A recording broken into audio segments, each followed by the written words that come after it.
देश को लंबे समय से जनगणना का इंतजार था और आखिर समय आ गया जब ये प्रक्रिया शुरू हो गई। गृह मंत्रालय ने सोमवार को जनगणना अधिनियम 1948 के तहत जनगणना और जातीय जनगणना से संबंधित ऑफिशियल गैजेट नोटिफिकेशन जारी कर दिया। इसके बाद अब जनगणना से जुड़ी विभिन्न एजेंसियां सक्रिय हो जाएंगी। पहले स्टाफ की नियुक्ति, ट्रेनिंग, फॉर्मेट तैयार करना और फील्ड वर्क की प्लानिंग की जाएगी। देश में पहली बार जनगणना और जातिगत जनगणना एक साथ कराई जा रही है। नमस्कार, आप देख रहे हैं डेली 24 भारत। मैं हूं आपके साथ अदिति। वैसे तो भारत में जनगणना हर 10 साल बाद होती, जिसके जरिए देश की आबादी, सामाजिक आर्थिक स्थिति और अन्य महत्वपूर्ण आंकड़ों को जमा किया जाता है। जनगणना दुनिया के सबसे बड़े प्रशासनिक अभ्यासों में से एक है, जिसे गृह मंत्रालय के तहत आने वाला ऑफिस ऑफ रजिस्ट्रार जनरल और सेंसस कमिश्नर करवाता है। कोरोना महामारी के कारण 2021 में होने वाली जनगणना टल गई थी और अब 2025 में ये शुरू हो रही। इसी वजह से अब जनगणना के सर्किल में भी बदलाव हो गया है और इसके बाद अगली जनगणना 2035 में कराई जाएगी। इस बार जनगणना की प्रक्रिया 2 फेज में पूरी होगी। पहला चरण 1 अक्टूबर 2026 तक पूरा किया जाएगा, जबकि दूसरा और अंतिम चरण 1 मार्च 2027 तक पूरा होगा।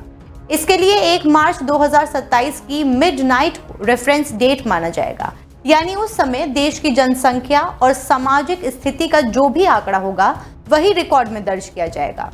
इस दिन के बाद से आंकड़े सार्वजनिक रूप से सामने आने लगेंगे।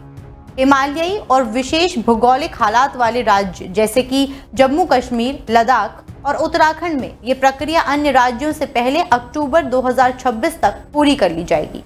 इन इलाकों में मौसम की कठिनाइयों और दुर्गम क्षेत्रों को देखते हुए ये फैसला लिया गया। इन राज्यों के लिए 1 अक्टूबर 2026 को रेफरेंस डेट माना जाएगा। जनगणना की पूरी प्रक्रिया 1 मार्च 2027 तक खत्म हो जाएगी, जो लगभग 21 महीनों में पूरी होगी।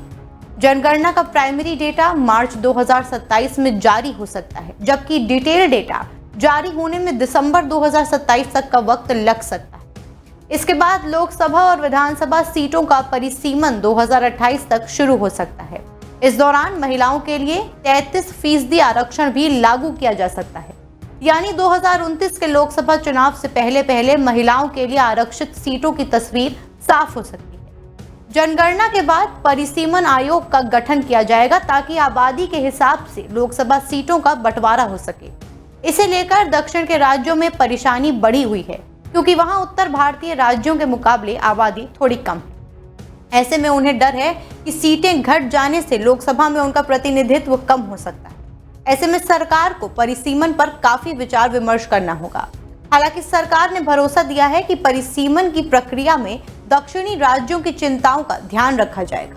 देश में जनगणना 2 मुख्य फेज में कराई जाती है, हाउसिंग सेंसस और पॉपुलेशन सेंसस। इस बार ये पूरी प्रक्रिया डिजिटल तकनीक पर आधारित होगी, जिसमें मोबाइल ऐप्स और स्वगणना यानी कि सेल्फ एन्यूमरेशन का विकल्प भी शामिल है। जनगणना शुरू होने से पहले जिला, तहसील और पुलिस थानों जैसी प्रशासनिक इकाइयों अपनी तैयारियां कर लेती।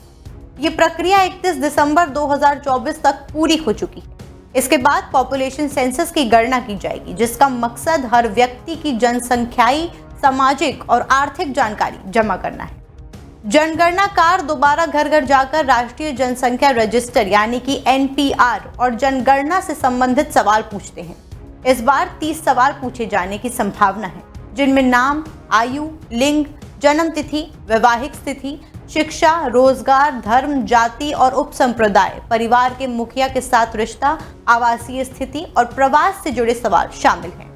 आजादी के बाद पहली बार जनगणना के साथ साथ जातिगत जनगणना भी होगी, जिसमें OBC, SC, ST और सामान्य श्रेणी की सभी जातियों की गणना की जाएगी। इसके तहत सामाजिक आर्थिक स्थिति जैसे कि आय, शिक्षा, रोजगार का डेटा भी जमा किया जाएगा। ये डेटा को सरकार की योजनाओं, आरक्षण नीतियों और सामाजिक न्याय से जुड़ी योजनाओं का आधार बनेगा। केंद्रीय वित्त आयोग राज्यों को अनुदान देने के लिए भी इस डेटा का इस्तेमाल करते हैं। ये डेटा सामाजिक आर्थिक नीतियों और आरक्षण के लिए बहुत ही अहम होगा।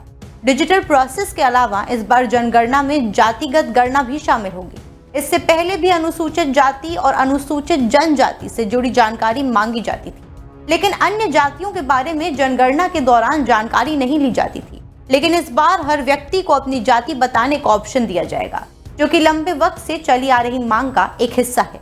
साल 1931 के बाद ये पहली बार होगा जब जातिगत जनगणना जनगणना का हिस्सा होगी। फिलहाल के लिए इतना ही। आगे के अपडेट्स के लिए बने रहे हमारे साथ, देखते रहें डेली 24 भारत।